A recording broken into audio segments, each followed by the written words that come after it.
میں گفتگو چل رہی ہے قرآن مجید فرقان حمید کلام اللہ مجید کے بارے میں، اور اس سے ریلیٹڈ چند سوروں کو ڈسکس کر رہے ہیں۔ بس یہی سمجھ لیں کہ بعض سوروں کا انٹروڈکشن پیش کیا جا رہا ہے، ورنہ قرآن کہاں اور ہم کہاں اور تفسیر کہاں۔ تو کل کچھ گفتگو ہوئی ان دونوں سوروں کے ناموں کے بارے میں، تو ہم نے عرض کیا کہ سورہ فلق جو قرآن مجید کا 113 نمبر کا سورہ ہے، اس کا نام ہے فلق، اور وجہ یہ ہے کہ اس میں فلق کا ذکر ہے، قل اعوذ برب الفلق، اور قل اعوذ برب الناس کی وجہ سے قرآن مجید کے 114واں سورہ کا نام ہے ناس، کیونکہ اس میں 5 دفعہ لفظ ناس آیا ہے۔ تو مشہور نام تو ان کے یہی ہیں، فلق اور ناس، لیکن ایک ان کا نام جو ان دو ناموں میں سے کم مشہور ہے وہ ہے معوذتین، یعنی وہ 2 سورے کہ جن کے ذریعے سے کسی کو پناہ میں دیا جائے اور حفاظت میں دیا جائے، اور تیسرا نام ہے مشققتین، کہ 2 وہ کلام کہ جو اہم وقت میں زبان سے نکلتے ہیں۔ تو اسے دوبارہ مختصر سا ہم نے بیان کر دیا۔ آج اس کی کچھ فضیلت اور برکت کے بارے میں توجہ دلائی جائے، جس طرح سے پہلے بسم اللہ اور سورہ حم کے بارے میں ڈسکشن ہوا، اور وجہ یہ ہے کہ یہ فضیلتیں اس لیے نہیں بیان کی جا رہی کہ عام طور پہ کوئی آرگومنٹ پیش کرے اور کہے کہ قرآن کوئی برکتوں کے لیے یا تعویذوں کے لیے نازل نہیں ہوا۔ تو اسے ہم پہلے بھی بتا چکے کہ قرآن نہ قبرستان کے لیے نازل ہوا، نہ شادی کے لیے نازل ہوا، نہ برکت نہ تعویذ کے لیے نازل ہوا، لیکن اگر ان سے قرآن مجید یعنی قبرستان میں قرآن سے فائدہ لیا جائے، یا شادی میں لیا جائے، یا تعویذ میں لیا جائے، تو شریعت نے منع بھی نہیں کیا ہے، بلکہ یہ ساری وہ فضیلتیں ہیں کہ جو خود رسول اللہ صلی اللہ علیہ وآلہ وسلم نے خود بیان فرمائی ہیں۔ ہاں، اب اگر کوئی یہ کہے کہ کہیں پر غلط کام، حرام کام ہو رہا ہو اور وہاں پر قرآن کے ذریعے سے برکت ہوگی، تو یہ بالکل غلط ہے۔ لیکن جہاں جہاں اسلام نے، اور اسلام سے مراد ہے تعلیم رسول اللہ اور تعلیم ائمہ اثنا عشر علیہم السلام اور تعلیم قرآن، اگر وہاں پر بیان ہوا ہے کہ اس کو لکھ لیں یا پڑھ لیں یا لکھ کے پی لیں، تو پھر وہ بالکل صحیح ہے۔ تو نہ وہ شدت کہ اس کو صرف تعویذ کے لیے سمجھا جائے، نہ وہ شدت کہ کہا جائے کہ نہیں قرآن سے ہم کوئی بھی کام نہیں لیتے، صرف یہ ہدایت کے لیے، نہ، جس پہ نازل ہوا انہوں نے ہی ہدایت کے علاوہ یہ چیزیں بتائیں۔ البتہ ان فوائد کا جو ایک فائدہ ہے وہ یہ ہے کہ جب ان سے انسان معنوی طور پہ فائدے حاصل کرتا ہے، روحانی طور پہ فائدے حاصل کرتا ہے، مادی فائدے حاصل کرتا ہے، تو خود بخود قرآن کے احترام میں ایک اضافہ ہوتا ہے۔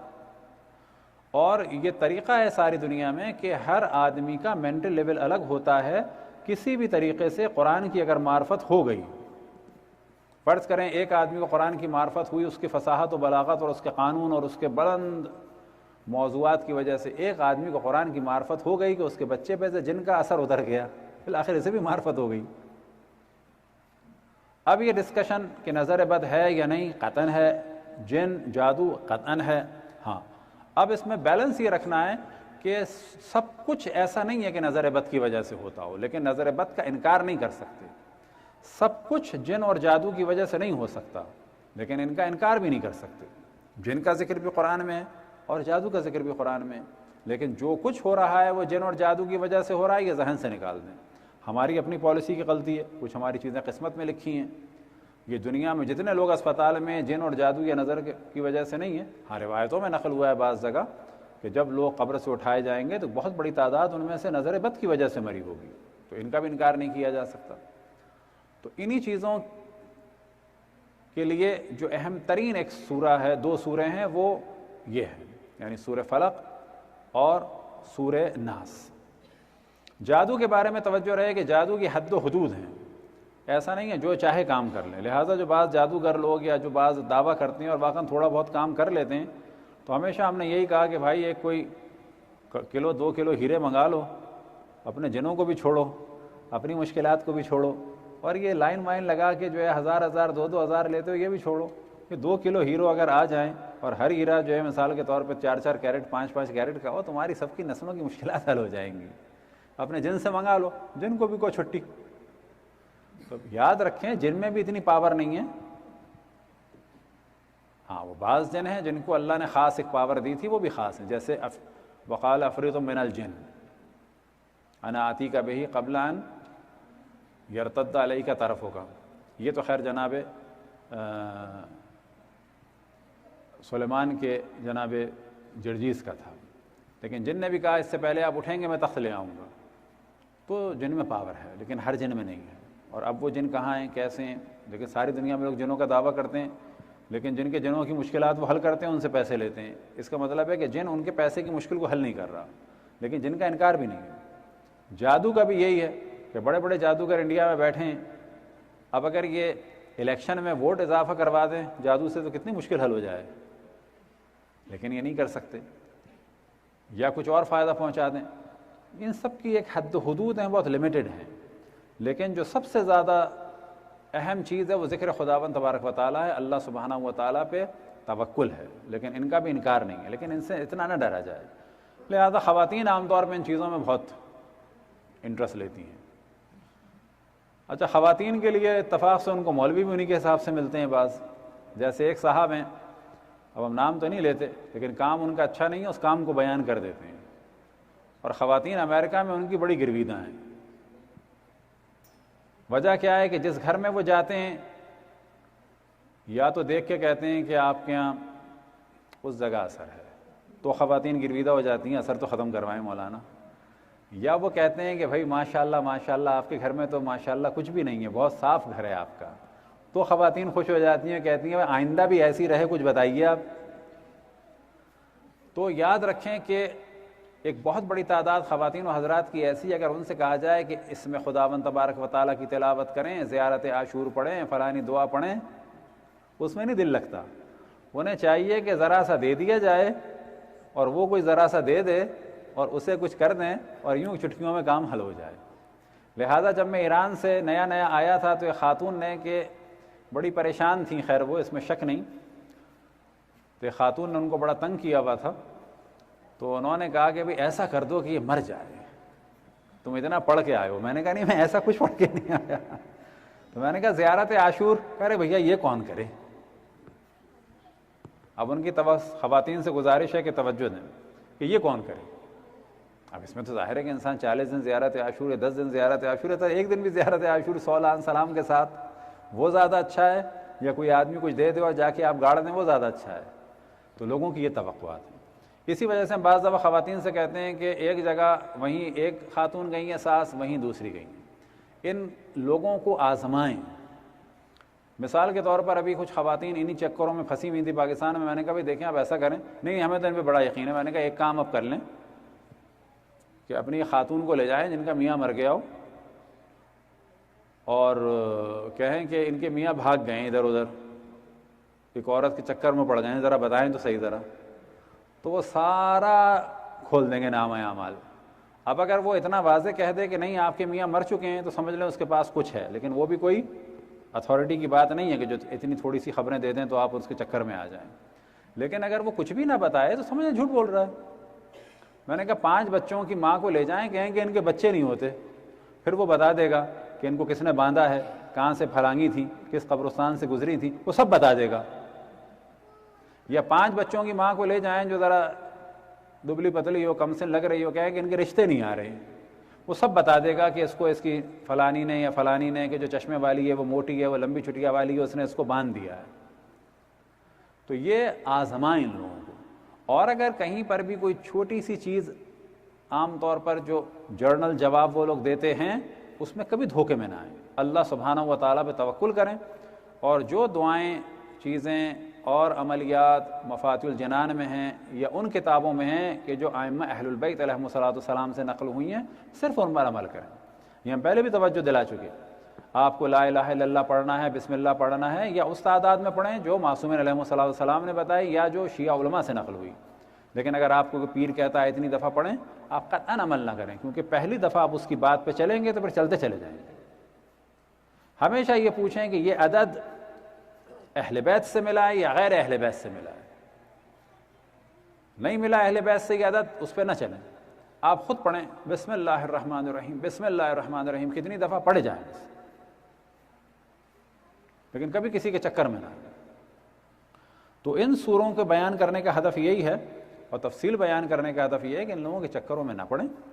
ہاں نظر بد ہوتی ہے، جادو بھی ہے، جن بھی ہے، لیکن اتنا نہیں ہے۔ یہاں پر یورپ امریکہ میں بہت لوگ کہتے ہیں گھروں میں اثرات ہیں، تو اس میں چاروں خل، آیت الکرسی، اسی طرح سے ایک مخصوص حرز ہے، حرز ابو دجانہ، کہ جو رسول اللہ صلی اللہ علیہ وآلہ وسلم نے دیا ہی خصوصاً اسی چیز کے لیے۔ تو نہ ایسے براڈ مائنڈڈ ہو جائیں کہ نہیں ان چیزوں کا کوئی وجود نہیں ہے، نہ ہے۔ یہ کہنا کہ دنیا میں مخلوق جن نام کی کوئی نہیں ہے، یہ انکار ہے قرآن کا۔ یہ کہنا کہ جادو ہوتا ہی نہیں ہے، ایسی کوئی چیز نہیں ہے، یہ بھی انکار ہے قرآن کا۔ لیکن یہ سمجھنا کہ ہر وقت ہی جادو ہو رہا ہے، سبھی جادو کر رہے ہیں، ہر جگہ جن ہے، یہ بھی ایک افراد تفرید والی کیفیت ہے، بیلنس سے آؤٹ ہونے کی علامت ہے۔ اور کوئی بھی مخلوق اللہ سبحانہ و تعالیٰ سے اور اس کے ذکر سے زیادہ نہیں ہے۔ مثال کے طور پر جب ہم ایران میں تھے، خوانسار میں تھے، تو وہاں ایک دفعہ مجھے محسوس ہوا کوئی میرے پاؤں کو ایسے باندھ رہا ہے، تو خوابی کے حالت میں جو ہے میں نے اس کو زور سے جو ہے وہ ہاتھ مارا۔ میں نے کہا تو مجھے کیا ڈراتا ہے، تو اللہ کی بارگاہ سے نکالا ہوا ہے۔ پھر وہاں آیت اللہ تقدیری تھے، ہمارے قبلہ مولانا افتخار عابد صاحب تشریف فرمائیں، بہت ہی عالم فاضل، خدا ان کی توفیقات میں اضافہ فرمائیں، صلوات پڑھیں بر محمد والے محمد۔ تو ان کی بھی یاد تازہ ہو گئی ہوگی۔ تو خوانسار میں تھے حضرت آیت اللہ تقدیری رضوان اللہ تعالیٰ علیہ، بڑے متقی تھے، ان کا انتقال ہو گیا۔ تو ان سے میں نے کہا کہ ایسا ایسا محسوس ہوا، تو انہوں نے کہا نہیں کوئی ایسی بات نہیں ہے، جس طرح کبھی بلی ڈسٹرب کر دیتی ہے، یہ بھی اللہ کی مخلوق ہے، کبھی کبھی ڈسٹرب کر دیتی ہیں، کوئی ایسا پرابلم نہیں ہے۔ لیکن انسان اشرف المخلوق ہے، اور اللہ سبحانہ و تعالیٰ کا نام جو ہے وہ سب سے بلند ہے۔ صلوات پڑھیں بر محمد والے محمد۔ اب ان تمام پرابلمز کے سولو کے لیے، سلوشن کے لیے اور حفاظت کے لیے جو روایتوں میں سب سے زیادہ ذکر ہوا ہے وہ چاروں قل کا ذکر ہوا ہے۔ اب جب چاروں قل کا ذکر ہوا ہے تو ایک عام تصور جو لوگوں کے ذہن میں آیا ہے وہ کیا آیا ہے؟ قل کتنے ہیں قرآن میں؟ جو سورے شروع ہوتے ہیں قرآن مجید سے، تو عام طور پہ لوگ تصور کرتے ہیں کہ صرف 4 سورے ہیں جو لفظ قل سے شروع ہوتے ہیں، ایسا نہیں ہے۔ 5 سورے ہیں جو لفظ قل سے شروع ہوتے ہیں، اور 5واں سورہ ہے سورہ جن، کہ جو ہم نے کہا کہ قرآن کا انکار ہو جائے گا اگر جن کا انکار کیا جائے، تو باقاعدہ سورہ ہے سورہ جن، کہ جس کی ابتدا کیا ہے؟ قل اوحی الی انہ استمع نفر من الجن۔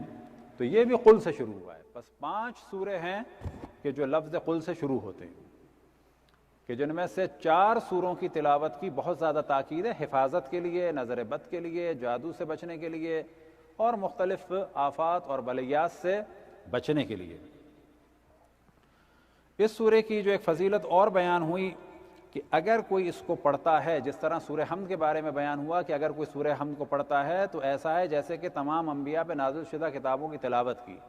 ان 2 سوروں کے بارے میں بھی جو روایت نقل ہوئی ہے رسول اللہ صلی اللہ علیہ وآلہ وسلم سے کہ ایسا ہے جیسے کہ اس نے تمام انبیاء پر نازل شدہ کتابوں کی تلاوت حاصل کی۔ اگر کوئی ثواب کے لیے اس کو پڑھنا چاہے تو اس کو یہ ثواب بھی ملے گا۔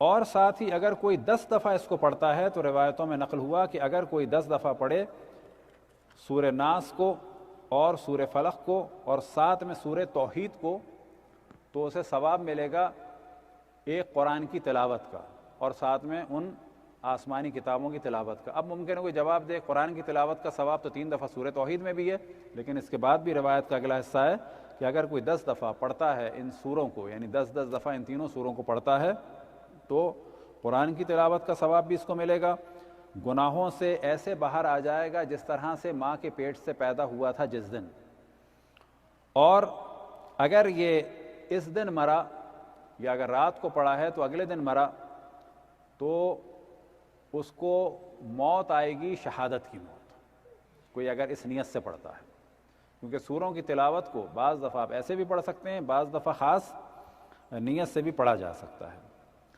اب بہت ساری روایتیں ہیں کہ ان کو بیان کرتے ہیں تاکہ وہ جو بیلنس سے لوگ آؤٹ ہو جاتے ہیں کہ جی قرآن جو ہے وہ صرف ہدایت کے لیے ہے، ہاں قرآن در حقیقت ہدایت کے لیے ہے، لیکن ہدایت کے ساتھ ساتھ اگر جن پہ قرآن نازل ہوا جو قرآن کے وارث ہیں، اگر وہ ان کی آیتوں کا ایک جائز استعمال بتائیں تو وہ صحیح ہے۔ اگر کوئی ان آیتوں کو مس یوز کرتا ہے یا اپنے پاس سے بناتا ہے تو وہ غلط ہے بالکل۔ مثال کے طور پہ کوئی ہم میں سے کہہ دے بچوں سے کہ جی فلانے سورے کو پڑھو تو تمہارا پیپر جو ہے وہ بغیر فل کیے فل ہو جائے گا، تو کہا جائے گا بالکل جھوٹ ہے، کبھی اس پہ یقین نہیں کرنا چاہیے۔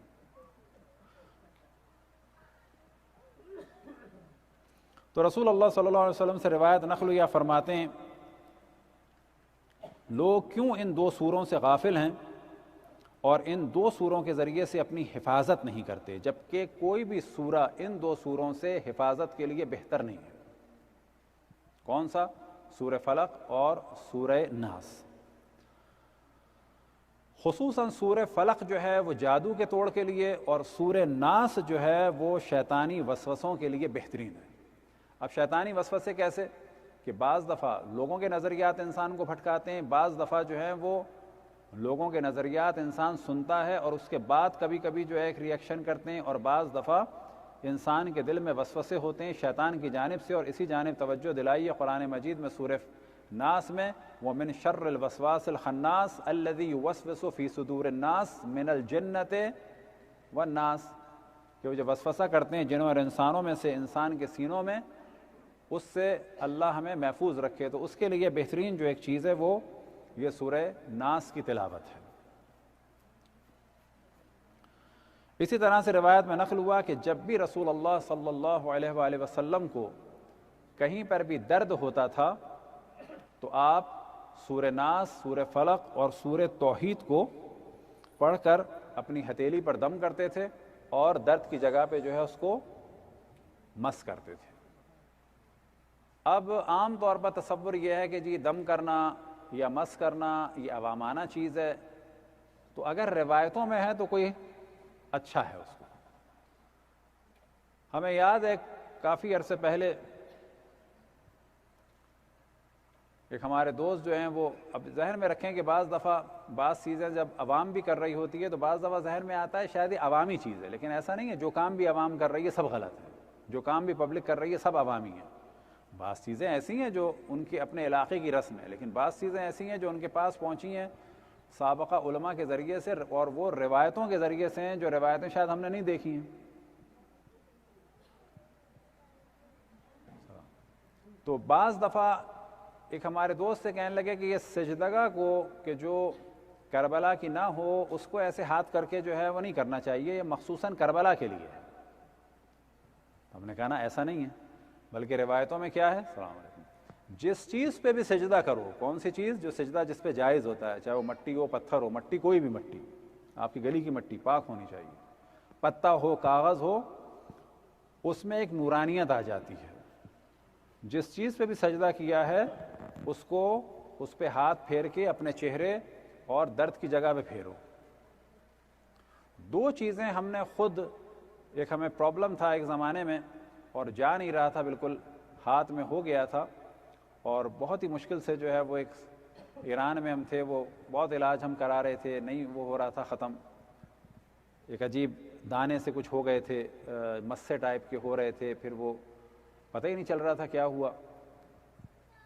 تو دو کام میں نے کیے، اور دونوں کام کیے روایتوں کو مد نظر رکھتے ہوئے، اور اس کے فوراً بعد جو ہے شفا ملی تھی۔ البتہ ہر چیز کے پیچھے یاد رکھیں جہاں پر روایتوں میں اگر ہے بھی کہ اس سے ہوگا، لیکن نتیجہ اللہ کے ہاتھ میں۔ ان دو کاموں میں سے ایک تھا نماز کے بعد جس چیز پہ بھی سجدہ کریں اس کو، اس کے نور کو جو ہے وہ لیں۔ اسی طرح سے دعا کے بعد ایک نور ہاتھ میں آ جاتا ہے کیونکہ اللہ کی جانب پھیلایا گیا ہے، تو اس میں بھی شفا ہے۔ اور دوسری چیز ہے جہاں بھی آپ کھانا کھا رہے ہیں بشرط یہ کہ کوئی نقصان نہ ہو، نجاست نہ ہو، کوئی اور نقصان نہ ہو، جگہ گندی نہ ہو۔ اگر دسترخوان پاک اور صاف ہے تو ان کے ریزوں کو اٹھا کے کھائیں، مخصوصاً شفا کی نیت سے۔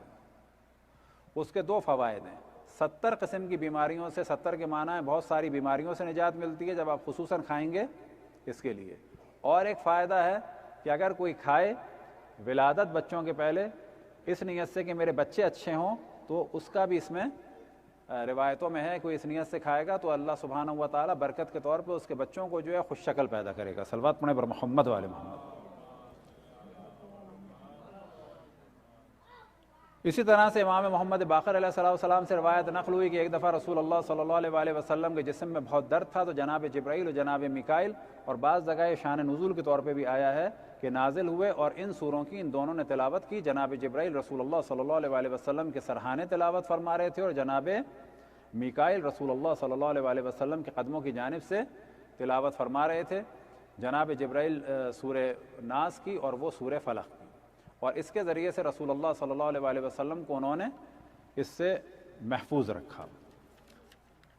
اسی طرح سے امام محمد باقر علیہ السلام سے روایت نقل ہوئی کہ جو بھی رات کو ڈرتا ہو ان 2 سوروں کو پڑھے، ساتھ میں کس کے ساتھ؟ آیت الکرسی کے ساتھ۔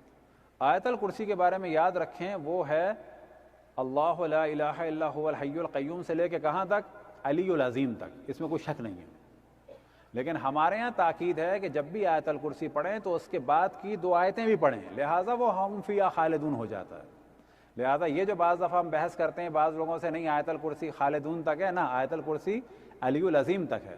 لیکن جب بھی یہ پڑھیں، خصوصاً نماز وحشت میں، اور بعض دفعہ نمازوں میں تاکید ہے کہ علی العظیم کے بعد والی آیتین بعدہا، کہ اس کے بعد والی 2 آیات کو بھی پڑھیں۔ وہ 2 آیات کون سی ہیں؟ خالدون تک ہیں۔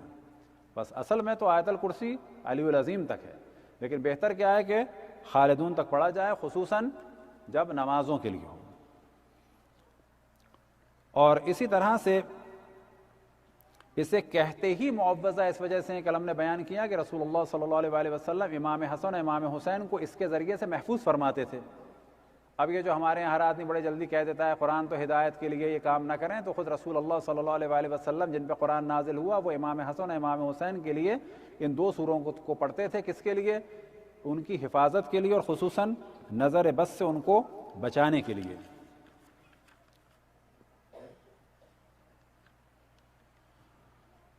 اسی طرح سے روایت میں ہے کہ جو بھی ان کو پڑھے گا وہ شیاطین سے اور ان کے شر سے محفوظ رہے گا۔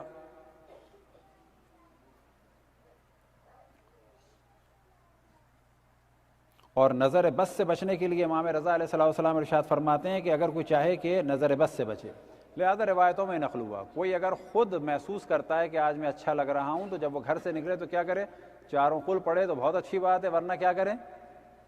سورہ ناس اور سورہ فلق پڑھے، اور اگر اسی طرح سے آیت الکرسی۔ لہذا امام رضا علیہ السلام ارشاد فرماتے ہیں کہ نظر بد سے بچنے کے لیے اپنی دونوں ہتھیلیوں کو چہرے کے سامنے رکھ کر سورہ حمد، توحید، فلق اور ناس کی تلاوت کریں اور اس کو پھر اپنے چہرے پہ پھیر لیں۔ سورہ حمد، توحید اور ناس اور فلق۔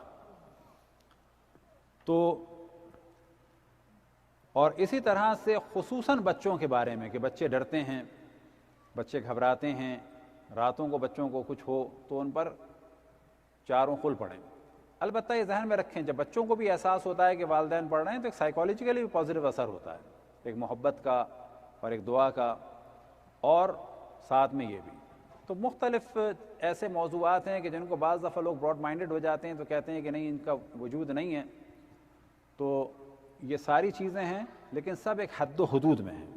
بہت زیادہ پریشان ہو جانا، بالکل ایسی کیفیت ہو جانا کہ شاید اب ایسا ہو گیا ویسا ہو گیا، نہ بالکل یہ ہوں، اللہ پہ توکل کریں، کیونکہ بعض دفعہ بیماریاں امتحان کے طور پر ہے اور ممکن ہے وہ ہمارے ساتھ چلیں، کسی جادو کی وجہ سے نہیں ہے، اور اللہ سبحانہ و تعالیٰ کی مصلحت یہ ہے کہ ہم اسی کے ذریعے سے جائیں اور اس کے ذریعے سے ہمارے گناہ معاف ہوں۔ اللہ سبحانہ و تعالیٰ یہ چاہتا ہے کہ اس پہ جب ہم صبر کریں تو ہمیں اتنا ثواب ملے کہ وہ ثواب اگر ہم بیمار نہ ہوتے تو ہمیں نہ ملتا۔ لہٰذا روایتوں میں ایک بہترین روایت بیماری کے بارے میں سحر لیلۃ من الم و وجع، کہ ایک رات کا جاگنا درد کی وجہ سے یا بیماری کی وجہ سے 1 سال کی عبادت سے افضل ہے۔ اگر کسی کو نیند نہیں آتی رات کو اور اگر وہ جاگ رہا ہے، اگر وہ تڑپ رہا ہے، یہ 1 سال کی عبادت سے افضل ہے۔ لیکن کب؟ کہ جب اس بیماری پر اور اس مشکل پر اللہ سبحانہ و تعالیٰ کی مشیت پہ راضی ہو، یا اللہ تیرا شکر ہے۔ رضایت کے معاملے میں کل بھی ہم نے آج بھی ذکر کیا تھا کہ سب سے پہلے دینی درس میں خود ہماری پھوپھی لے گئی تھی مولانا صادق حسن صاحب کے درس میں۔ رضایت کے معاملے میں ایک ہماری جو سب سے چھوٹی پھوپھی تھیں، ان سے بہتر آدمی انسان میں نے آج تک نہیں دیکھا۔ وجہ یہ تھی کہ وہ ان کو ٹونسلز کا پرابلم ہوا، بعد میں گٹھیے کا پرابلم ہوا، تقریباً 12-13 سال کی ایج سے۔ پھر بعد میں خیر ان کی شادی بھی ہوئی، ایک بچی بھی ہوئی، اور ابھی 2 سال پہلے ان کا انتقال ہوا، اور ان کے بالکل ہاتھ ایسے ہو چکے تھے، پاؤں ٹیڑھے ہو چکے تھے، اور آخر وقت تک ایک دفعہ انہوں نے شکوہ نہیں کیا۔ آخر وقت تک ایک نماز ان کی قضا نہیں ہوئی ہے۔ ان کے گٹھیے کا یہ عالم تھا کہ ہاتھ ایسے ہو چکے تھے، یعنی خود میں نے اپنی زندگی میں اللہ کی رضایت کا، اللہ سے راضی ہونے والا جلوہ اتنی طویل مدت کے لیے، کیونکہ بعض دفعہ ہم پیشنٹ کو دیکھتے ہیں اور بھی ہوں گے، لیکن ان سے ہمارا انٹریکشن جو ہے منٹوں کا ہوتا ہے، ان سے ہمارا بچپن کا رہا، ایک نماز ان کی قضا نہیں ہوئی۔ اور جس وقت میں جاتا تھا پوچھتی تھی کہ اور مجھے کچھ بتاؤ، میں کیا کروں کیا پڑھوں، میں کہتا تھا جب اللہ سے راضی ہیں، جو آپ واجب نماز پڑھ رہی ہیں، یہ بھی بہت ہے۔ انہیں روکنا پڑتا تھا ذکر خدا سے کہ آپ کا بلڈ پریشر لو ہو رہا ہے، اور آخر وقت ان کا ایسا ہو گیا تھا کہ اگر بٹھایا ہے، ذرا سا جھٹکا لگا تو ادھر گر گئیں، لیکن پھر اس کے بعد جو ہے وہ کسی نے بٹھا دیا، اپنی نماز کو مکمل کیا، ایک گاؤ تکیہ ادھر لگایا جاتا تھا، ایک گاؤ تکیہ ادھر لگایا جاتا تھا، آخر وقت تک انہوں نے بیٹھ کے نماز پڑھی ہے، لیٹ کے نہیں پڑھی کہ نہیں ابھی میں تکیوں کی مدد سے پڑھ سکتی ہوں، اور آخر وقت تک انہوں نے وضو یا تیمم کیا۔ اب وہ بعض دفعہ صرف اتنا کہتی تھیں کہ بس اللہ قبول کر لے۔ کوئی کہتا تھا کہ گناہ، تو بعض دفعہ مذاق میں کہتی تھیں میں نے اتنے بھی گناہ نہیں کیے، اور واقعاً انہوں نے کیا 11-12 سال میں ہی ہو گیا تھا ان کے ساتھ۔ تو یہ ذہن میں رکھیں کہ بعض دفعہ ہاری، بیماری، موت، مشکلات، کسی عضو کا ضائع ہونا، یہ ایک امتحان کے طور پہ ہے، کیونکہ ہم اللہ کے لیے ہیں، اسی کے پاس واپس جانا ہے، کوئی چیز ہماری نہیں ہے، نہ آنکھ ہماری ہے، نہ کان ہمارے ہیں، نہ ہاتھ ہمارے ہیں، نہ صحت ہماری ہے، نہ کھڑا ہونا ہماری اپنی ملکیت ہے، نہ بیٹھنا ہماری ملکیت ہے، ہمارا کچھ نہیں ہے، نہ آل اولاد ہماری ہے، کوئی چیز ہماری نہیں ہے، سب کچھ اللہ کا ہے۔ انا للہ و انا الیہ راجعون، یہ بیس ہے اسلامی نظریاتی زندگی کی۔ تو کبھی مشکل حل ہوتی ہے، کبھی نہیں ہوتی۔ یہ بھی ذہن میں رکھیں کہ انبیاء کی مشکلات بھی ہمیشہ نہیں حل ہوئی ہیں، ان کو امتحان میں ڈالا گیا ہے۔ انبیاء حضرت داؤد اور حضرت سلیمان بھی تھے، اور انبیاء جو ہیں وہ سخت ترین حالات میں بھی تھے۔ بعض دفعہ دعا بھی قبول نہیں ہوتی، اور اسی واقعے پہ گفتگو ختم کروں کہ خود میں نے حضرت آیت اللہ العظمہ بہجت رضوان اللہ تعالیٰ علیہ سے ایک دفعہ تقریباً ایک شکوے والی سی کیفیت تھی کہ دعائیں کر کر کے بعض دفعہ عجیب سی کیفیت ہو جاتی ہے کہ نا امیدی سی ہو جاتی ہے۔ تو آپ جانتے ہیں ان کا کیا جواب تھا، اور اس سے بہتر جواب کوئی نہیں ہو سکتا میرے خیال میں۔ ہاں انبیاء ائمہ کے پاس اور بہتر ہوگا، لیکن واقعاً اس سے بہتر جواب، اور اس جواب کے بعد خود بخود بہت سارے دروازے کھلے، اور مجھے بھی ایک دم سے ہنسی آئی اور وہ بھی ہنسے۔ جواب ان کا یہ تھا، جب میں نے کہا کہ بعض دفعہ دعا کرتے کرتے جو ہے نا دل تنگ سا ہو جاتا ہے، ایک مایوسی سی ہو جاتی، اور یہ میں نے اس وقت کیا تھا سوال ان سے کہ جب میں خود یا تو 24 کا تھا یا 25 کا، یعنی عمر میری۔ اس پہ ان کا جواب آپ جانتے ہیں کیا تھا؟ ہنس کے انہوں نے کہا کبھی ایسا ہوا ہے کہ 50 سال دعا کی ہو اور قبول نہ ہوئی ہو؟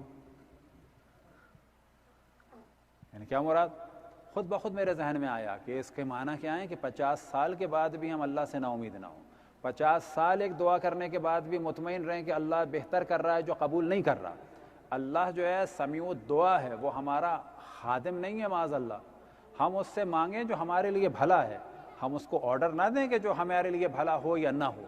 لہٰذا جو بہترین دعا ہے، خدا آیت اللہ العظمہ بہجت کے فرزند آغا محمد بہجت کہ جو اس وقت بیمار بھی ہیں، جب بھی ہم مشہد جاتے تھے ہم کہتے تھے بتائیں کیا دعا کریں، یعنی چھوٹی سی دعا ہے، خیر دنیا آخرت دے اللہ اور شر دنیا آخرت سے دور رکھے، کہ تمام دنیا کا خیر و آخرت ہمیں عطا کرے، اور تمام دنیا کا شر و آخرت جو ہے وہ ہم سے جدا کرے۔ خداوند تبارک و تعالی ہمیں اور تمام مومنین کو تمام خیر دنیا و آخرت عطا